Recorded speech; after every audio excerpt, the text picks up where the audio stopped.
यदि आप गायत्री की साधना कर रहे हैं और आपके मन में ये जिज्ञासा जागृत हो रही है कि आपको गायत्री मंत्र फलित हो रहा है कि नहीं हो रहा है, यह हर साधक के मन में इच्छा होती है। जो भी व्यक्ति गायत्री की साधना करता है, किसी भी मंत्र का जाप करता है, तो उसके मन में ये चीज़ उठना स्वाभाविक है कि यह मंत्र हमें फलित हो रहा है कि नहीं हो रहा है।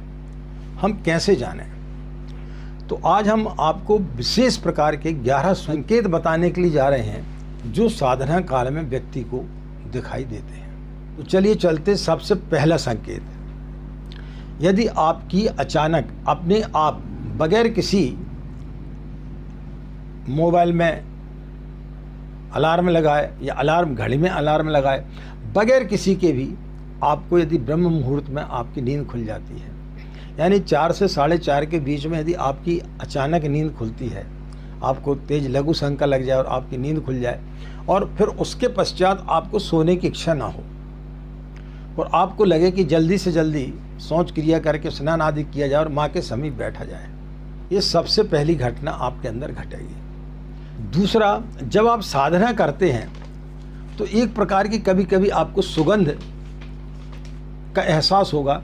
इस प्रकार की सुगंध होगा जैसे कोई इत्र लगाए हुए है या गुलाब की खुशबू आ रही है, यानी कोई इतनी विचित्र प्रकार की आपको मधुर खुशबू आएगी कि जैसे कोई वहाँ से जब आपके बाजू से कोई आदमी निकल जाए, सुगंधित कोई चीज़ लगाए, इत्र वगैरह ले आए या डीओ वगैरह लगा करके यदि आपके सामने से निकल जाता है तो जो सुगंध आपको उस समय आती है, वैसी सुगंध आपको आना प्रारंभ होगी। इस प्रकार की यदि कोई घटना घटती है तो फिर निश्चित रूप से समझो कि आपको गायत्री मंत्र फलित होना प्रारंभ हो गया है।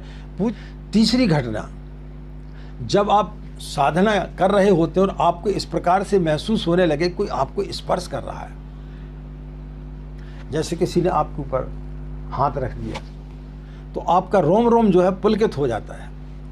इस प्रकार से आपको ऐसी घटना घटेगी कि किसी ने आपको स्पर्श कर दिया है और जैसे ही आपको किसी का स्पर्श एहसास होगा तो आपकी आंखों से अविरल अश्रुधारा बहने लगेगी। इस प्रकार से एहसास होगा कि जैसे कोई आपको दिव्य शक्ति जो है आपको छू करके चलेगी या आपके समीप खड़ी है, आपको स्पर्श कर रही है, आपको स्नेह कर रही है, आपको दुलार कर रही है। यदि इस प्रकार की ये तीसरी घटना घटती है तो फिर निश्चित रूप से मानो कि आपके ऊपर माँ की कृपा हो गई है। चौथी घटना, प्रकाश का दिखना। जब आप गायत्री की साधना करते हैं, ऐसा लगता है जैसे सूर्य की किरणें या कोई प्रकाश पुंज आपके समीप चला आ रहा है। एक प्रकाश का गोला दिखेगा जो आपके अंदर आकर के आज्ञा चक्र से लेकर के पूरे शरीर के अंदर प्रवेश कर गया है और आपका जो शरीर है पूरा प्रकाशमान हो गया है। आपका रोम रोम पुलकित होने लगेगा, आपका पूरा शरीर जो है प्रकाश से भर जाएगा। तो इस प्रकार का यदि आपकी चौथे प्रकार का यदि आपको संकेत मिलता है तो 100% 100% समझें कि आपको मंत्र जो है वो फलित होना प्रारंभ हो गया है। पांचवा संकेत, जब आप साधना करते हो उस समय आपको ओम की ध्वनि सुनाई दे। इस प्रकार से आपको लगेगी कि ओम की ध्वनि आ रही है या किसी प्रकार के शंख की आवाज़ सुनाई दे या नाद योग की आवाज़ सुनाई दे, यानी कानों में इस प्रकार की कोई आवाज़ सुनाई दे संगीत टाइप की, तो निश्चित रूप से मानो कि देव शक्तियाँ आपके बहुत ज़्यादा नज़दीक हैं। किसी न किसी प्रकार से देव शक्तियाँ आपको संकेत दे रही हैं कि आप जिस मंत्र का जाप कर रहे हैं वो मंत्र आपके लिए फलित हो रहा है। छठवां संकेत, स्वप्न में यदि आपको कोई छोटी सी बच्ची दिखाई देती है, नाव पर बैठी दिखाई दे रही, कभी आपके साथ में दिखाई दे रही है या माता के स्वरूप में सजी श्रृंगार किए हुए छोटी सी बच्ची दिखाई दे रही है, दिव्य तीर्थ के आपके दर्शन हो रहे हैं, इस प्रकार की यदि कोई घटना घट रही है तो फिर निश्चित रूप से माने कि आपको माँ का दिव्य दर्शन आपको प्राप्त हो रहा है, किसी न किसी रूप में माँ ने आपको दर्शन दिए है। सातवां संकेत, आपके अंदर अच्छे विचारों का आदान प्रदान चालू हो जाता है। हर व्यक्ति के अंदर एक नेगेटिविटी भरी रहती है, हमेशा वो उल्टा ही सोचता है, हमेशा उसके अंदर नेगेटिव विचार ही आते हैं।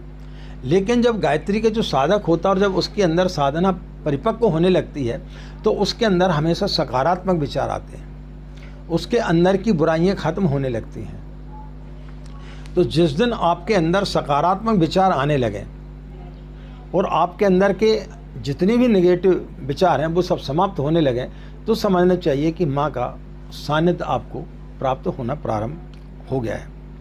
आठवां संकेत, स्त्रियों के प्रति आपका सम्मान बढ़ने लगे, आप अपनी पत्नी का सम्मान करने लगे, माता का सम्मान करने लगे, घर की जो बड़ी बुजुर्ग महिला उनका सम्मान करने लगे, आपके ऑफिस में जो कार्यरत हैं उन महिलाओं को आप जो है अच्छी दृष्टि से देखने लगे।